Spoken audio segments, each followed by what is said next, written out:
Absolute Carnage. And this has been done by Donnie Cates, Ryan Stegman, J.P. Mayer, and Frank Martin. Artistry is awesome. I'm going to pass it around just to give everybody a look at it. Carnage. Carnage is a symbiote, just like Venom is more popular. Venom is actually Carnage's father in terms of symbiotic family tree. The symbiotes are correct, not like Eddie Brock and Cassidy. But did you like this Cletus Cassidy better or so Woody Cletus Harrelson's Cassidy better? in this? Excuse me. Sorry for the beginning. Cletus Cassidy is not in this. He's dead. What? I believe, and watch somebody tell me I'm wrong. But well, as of the first two you read. Yeah, but Norman Osborn comes into the second one, and he was kind of owned by the Carnage symbiote for a while, and he has all the memories of Cassidy and thinks that he is Cassidy. So there's that aspect to it. Like, he remembers killing everybody. He's a high-level serial killer. So who's Carnage now in this? He has the They refer to the bodies that's hosting the symbiote as like a dragon from a previous storyline, which I'm not sure about. Venom. It seems like it was a Venom Carnage thing previously, so that would be something I would look into further. But the whole premise of this story is that there is a god that created the symbiotes named Null, and he was traveling like the universe or the galaxy, destroying everything, but then the symbiotes revolted. And for the longest time, it was thought that he was trapped inside this planet that wasn't letting him out, but it's actually just a ton of symbiotic bodies encapsulating him, holding him in like their own makeshift jail cell of their own forms. But it's also come to realization that collecting these codexes, which are anytime a symbiote takes over a body, even if it leaves this codex in the DNA of that body. So if Carnage is going around trying to collect all these codexes or codices, and so Eddie Brock was obviously had the Venom. He doesn't have the Venom in the very beginning of the storyline, but within like a dozen pages, he and the Venom symbiote are back together. So he's obviously a target for Carnage. Why does Carnage want to get all the codices? Because murder everybody that's ever. Sorry, I skipped that part. If he gets all the codices, he can, or the codices, he can free the God Null. Carnage wants to free the God Null? Yes. Just because he wants everything to die. That's like his main goal. But we don't know who Carnage is? It's like this dragon body thing. Yeah, I don't know. I can show you a picture, but so there was a news report where there was just this pile of bodies found, and it was all people who had hosted the symbiote previously.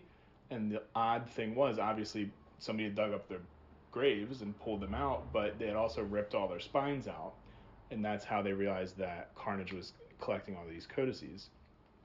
And this frightens Eddie Brock, obviously. And I guess his wife was kind of a host to maybe Venom before. So he's worried that she's in there, and that obviously is an emotional tie to him. So he's pretty upset.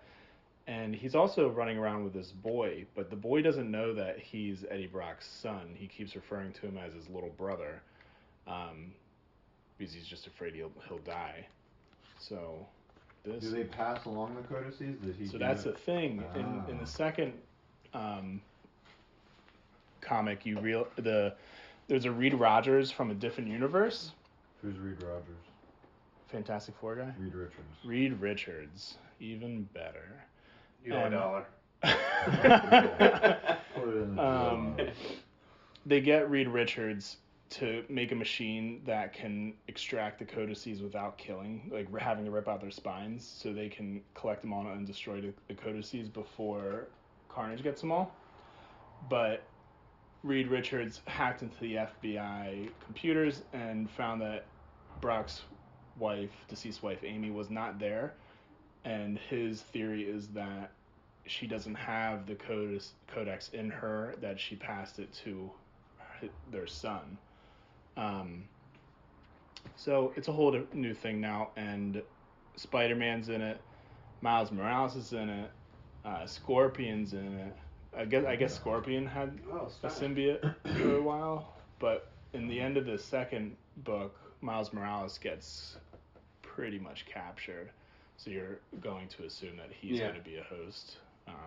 And then one of the spin-offs is Carnage, Absolute Carnage, Miles Morales. So that I'm not going to read that one right away, but that's one of the kind of spin-offs just to give you that end of the story. Do Miles Morales and Parker live together? Yep. Huh. But any other cameos? Any other cameos? Like I said, there's Scorpion, Miles Morales. Spider-Man just left. Him and Venom parted ways because they don't think that they can beat Carnage as their own. So Spider-Man was going to go to like the Avengers. So nothing yet. And the third book, I'm expecting some more. Yeah. But nothing yet. So you like it? You gonna keep reading? Oh yeah, got Sweet. the third one right here. Fourth one comes out in a week and a half. And then I'll probably keep reading it. I like the Spider-Man design. They don't put a whole lot of emphasis on the webbing of the suit, so at times he kind of looks like Deadpool. I was just about to say Yeah. that. Yeah. From here, it looks like Deadpool. Yeah. I'm across the room, by the way. What good eyes you have, Stache boy. But the front page of this, at least this variant of the first Absolute Carnage, has tombstones that Carnage is sitting on top of a tombstone of Brock. There's a Parker tombstone next to him and a Logan tombstone next to that. So, prediction of the future, I don't know. We'll let you know in future episodes, you know? So, 0 to 10. Can't use 6. Can you 6? So.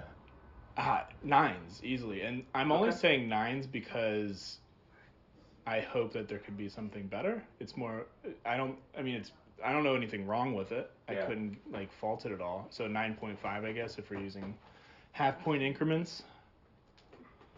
I always like Carnage as a villain. Oh, yeah. It's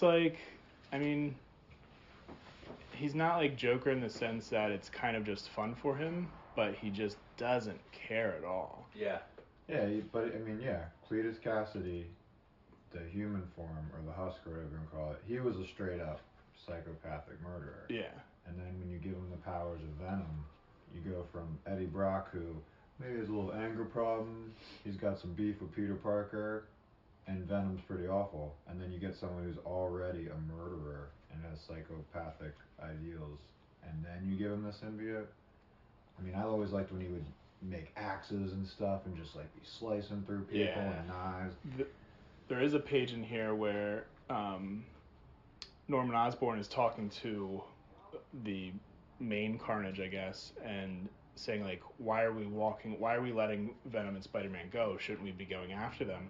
And he's saying, no, I already have all my tendrils out there, and it shows kind of different points where they have Deadpool being chased by somebody, and then there's a lot of things going on. People that are hosted by other symbiotes, it seems like. But I'm hoping that the other symbiotes like Toxin, and there's been quite a few symbiotes that have had their own runs other than Venom and Carnage that haven't been in the spotlight, but Toxin is part of the youngest generation, but he's one of the strongest. Is there Rage? There's quite a few of them. I think there's maybe there's about 6, a dozen. right? Is there 6? I was gonna say a dozen. Sinister 6? No, didn't they introduce one in the movie? I think a couple. What was his name? Was his name Rage? They might not named him. He's silver, right? Yeah, there's a silver one. There's the yellowish one that the main bad guy. Oh yeah. Remember? Was the Asian chick one of them? Yeah.